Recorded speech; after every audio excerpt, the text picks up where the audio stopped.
Care amiche e amici all'ascolto, abbiamo affrontato soltanto in piccola parte il caleidoscopio di sapori che compone la nostra terra, fatta di tante innumerevoli piccole nello stesso tempo, proprio per questo di grandi eccellenze. Ma si tratta di un patrimonio che non è fatto per tutti. Avete mai provato a mordere un pomodoro appena staccato sulla pianta erorata dal sole? Caldo, ma capace di sprigionare il calore di sapori infiniti. E quello appena comprato quasi ovunque? Che discorsi, direte. Per forza. Avete mai pensato allora di insegnare ai vostri figli a riconoscere queste differenze? Non ritenete che si possano riflettere in positivo sulla salute vostra e dei vostri figli? Non volevamo spaventarvi né urtare la suscettibilità di alcuno, ma la qualità, il pregio dei cibi, la loro salubrità dipendono da un insieme di fattori che debbono essere conosciuti e vanno poi riconosciuti per trasformarsi in un percorso di vita, in quella che si chiama educazione alimentare, della quale abbiamo bisogno un po' tutti, anche per concorrere a ridurre i costi della sanità. Vogliamo solamente suggerirvi qualche accorgimento per star bene e vivere meglio, gustando i sapori più veri e genuini che sono alla nostra portata. E allora siamo andati a Venzone per scovare un presidio d'eccellenza del gusto, nell'antica cittadina fortezza alle porte della Carnia, per incontrare un piccolo ma grande pasticcere che è venuto da Salerno per insegnare ai suoi attuali concittadini che cosa chiedere a un vero pasticcere. E l'hanno imparato quasi subito, soprattutto i più piccini.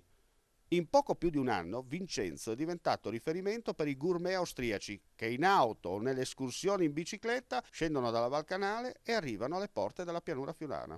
E vanno da lui per farsi preparare i dolci al momento. Niente celle frigorifere, niente preimpasti, che una semplice pressa per le cialde per preparare i coni gelato solo su richiesta. Volete un cannolo alla crema? Vincenzo Aiello ve lo confeziona davanti agli occhi. Guardate e soprattutto aprite le orecchie. Beh, pochi sanno che a Venzone, borgo medievale antico, recuperato e ricostruito perfettamente dopo il terremoto, venite a vederlo, è bellissimo, è da visitare, magari poi ci facciamo un giro assieme a Omar sulle mura o in mezzo alle strade. C'è una pasticceria che si chiama Ad Altri Tempi.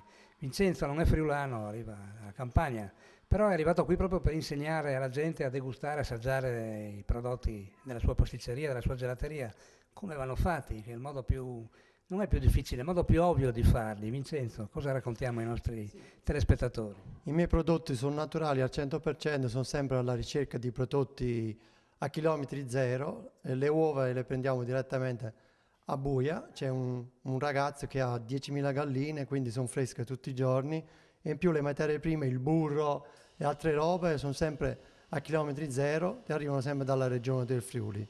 E il resto poi abbiamo un altro prodotto particolare che sono i biscotti di miglio. I biscotti di miglio sono sempre a chilometri zero perché abbiamo un progetto con il parco agroalimentare di San Daniele, con il quale loro ci danno la farina coltivata a Venzone e macinata a Reana, è arrivata qua in pasticceria e noi produciamo dei biscotti o delle torte con la farina naturale al 100% perché non richiede solamente acqua come una volta.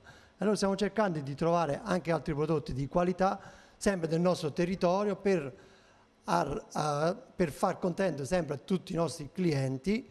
E poi io, siccome faccio pasticcere circa da 35 anni, sono ritornato indietro nel tempo, nel senso che faccio ancora la crema come una volta, sul fuoco, 2 litri alla volta, man mano che serve si fa di nuovo.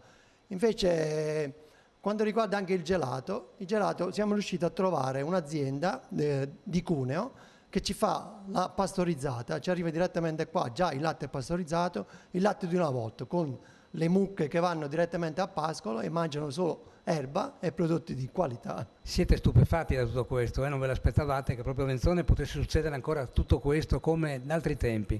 Ma Vincenzo si arrabbia anche con i suoi colleghi perché non usano queste cose che sono semplicissime, sono l'uovo di Colombo, per esempio i suoi pasticcini, le paste che poi vedrete anche inquadrate, non è che vengono preparate un giorno prima, 2 giorni prima per essere messe in vetrina, no, vengono fatte quando le richiede il cliente, vengono composte, costruite proprio quando le richiede il cliente, perché così hanno il loro sapore, migliorano il loro vero sapore.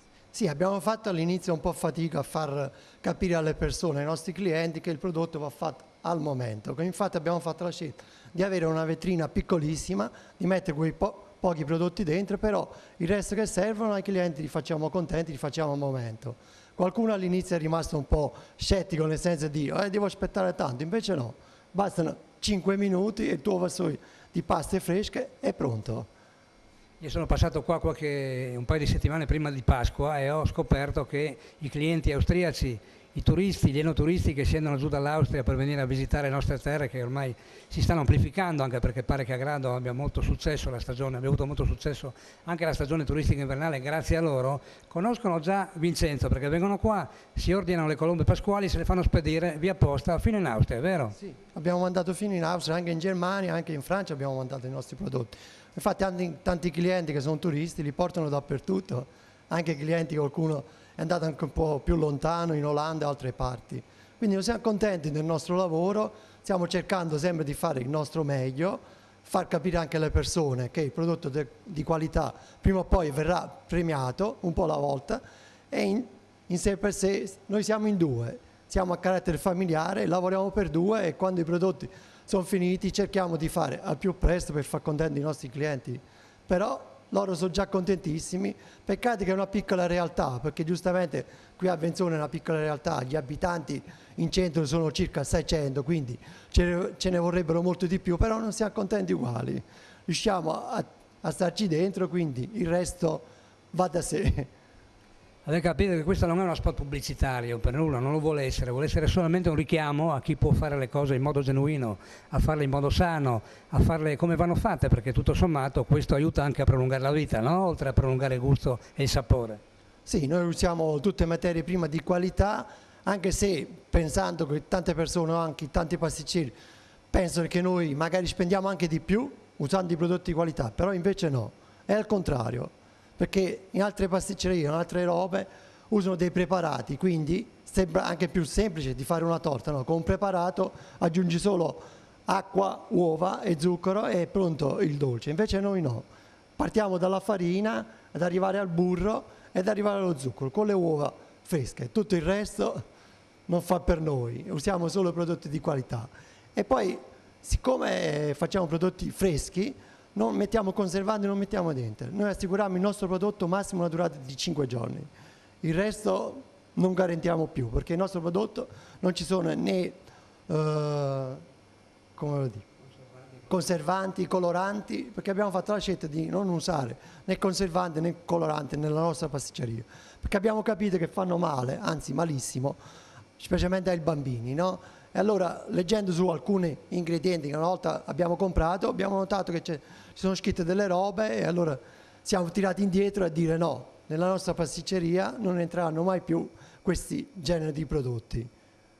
Evidentemente questo appello va rivolto non a tutti i pasticceri, perché ce ne sono altri che fanno questo lavoro, ma però è un po' rivolto ai pasti furbi, un po' come nel gelato artigianale, tante gelaterie scrivono fuori gelato artigianale, poi così non è, magari vedi arrivare il furgoncino di una notte a casa di gelati dietro, quella magari è una truffa, però si è visto in passato succede anche quello con le vaschette, oppure sicuramente lo fanno con prodotti che gli artigianali hanno ben poco. Quindi questo è un messaggio che lanciamo da Venzone a tutto il mondo artigianale del settore. Imitate Vincenzo, perché non fa bene solo al vostro sapore, ma anche alla salute di tutti i cittadini. Grazie allora Carlo, ringrazio tantissimo. Adesso procediamo, incominciamo a fare le cialde e i coni di gelato come una volta. Vi faccio vedere che in circa 10 minuti siamo pronti per fare i coni. E magari dopo Carlo fa la sua degustazione per far capire anche a voi com'è il prodotto finale. E poi ve lo racconto, posso solo raccontarvelo, non farlo assaggiare, dovete venire qui per assaggiarlo. È giusto. Ma che bontà, ma che bontà! Io Cati Castellini, vicepresidente nazionale di Agriturismo. Che cos'è l'agriturismo italiano e come si deve connotare? È la prima associazione agrituristica a livello nazionale, noi siamo di Confagricoltura, raggruppiamo parecchi agriturismi su tutto il territorio nazionale e crediamo che oggi sia importantissimo valorizzare questo marchio per far capire che l'agriturismo è agricoltura, quindi un binomio agricolo e turistico insieme. Come deve essere l'agriturismo? Cosa deve dare ai suoi ospiti? L'agriturismo deve essere agricoltura, l'ho appena detto, quindi l'agricoltore in prima linea che ha la possibilità di valorizzare e di vendere il proprio prodotto direttamente in azienda, quindi è una forza pazzesca, una potenzialità enorme che noi agricoltori abbiamo tra le mani e dobbiamo, a mio parere, sempre più valorizzare, quindi produrre, ospitare il cliente e vendere direttamente il prodotto in azienda agricola. Credo non ci sia rete commerciale più forte del nostro sistema che oggi possiamo avere.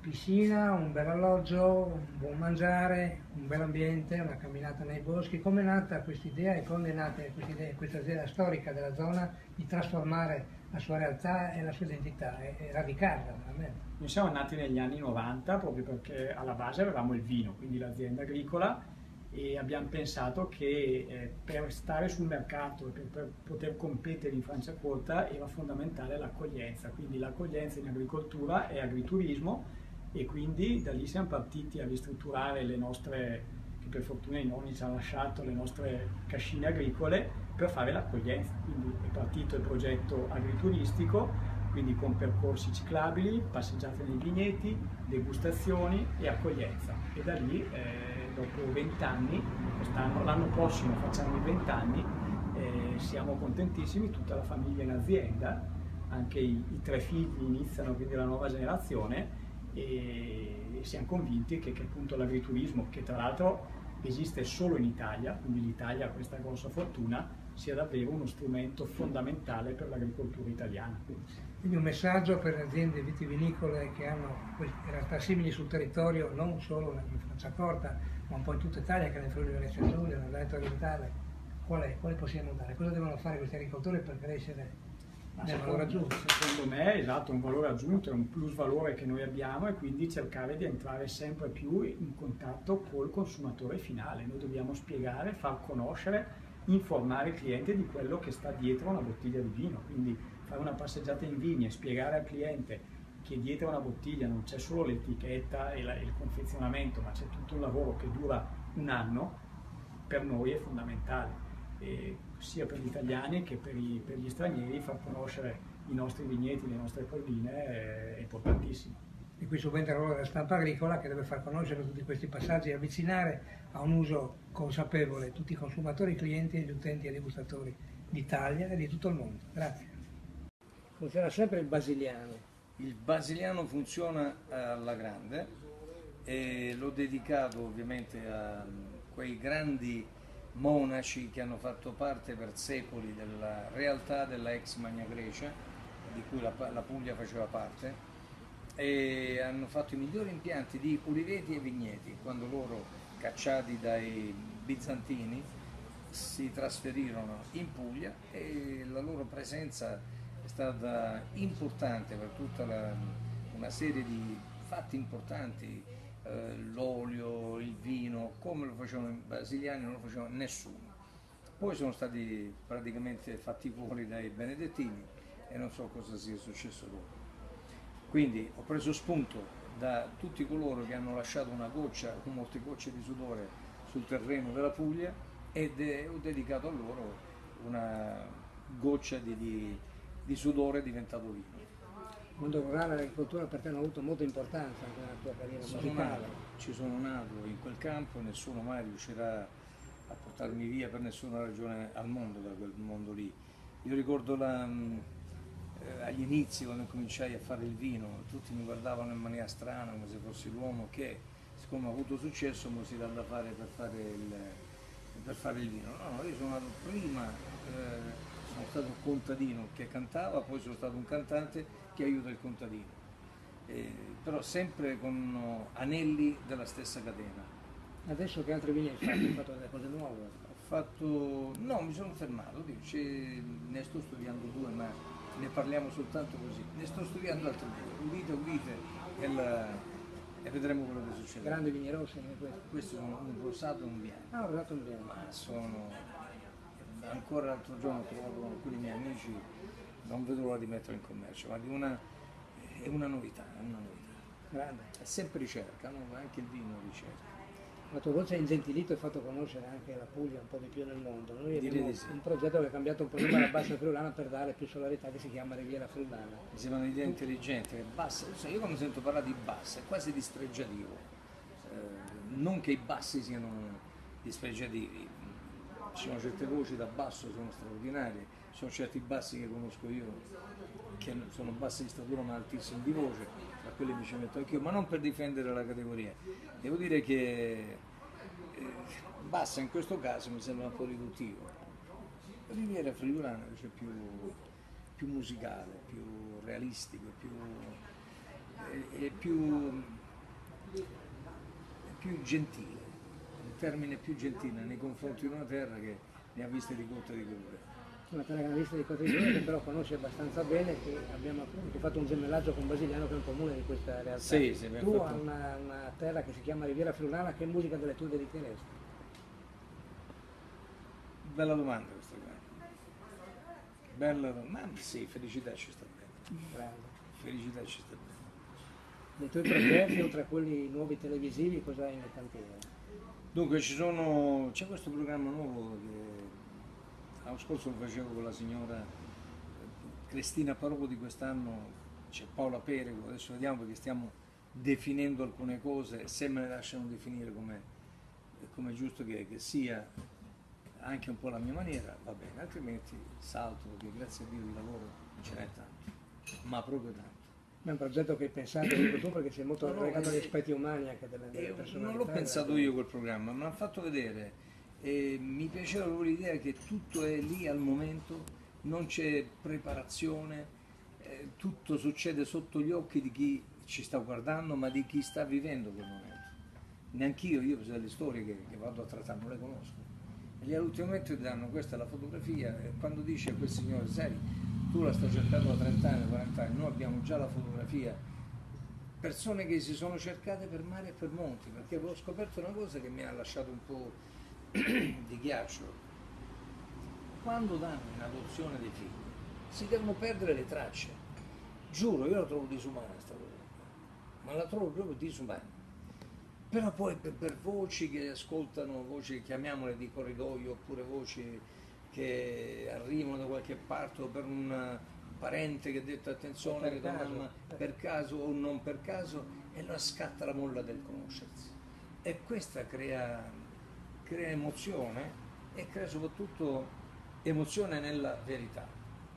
Non c'è niente di costruito ed è la cosa che più mi piace di questo programma. Sei molto legato anche agli aspetti veramente umani. È giusto che sia, io alla parola umanità do un grande valore, ma deve essere umanità, non finta umanità o disumanità. Vedi, hai anche una grande voce, la tua. Direi di sì, non so quanto sia grande, ma sicuramente è grande. Bene, grazie, buon lavoro e buon proseguimento. Gira la rotola, gira e la gira, Silvano, peggio per te. Anche questa puntata è andata a ponente, come sempre, grazie per l'ascolto, alla prossima. Grazie.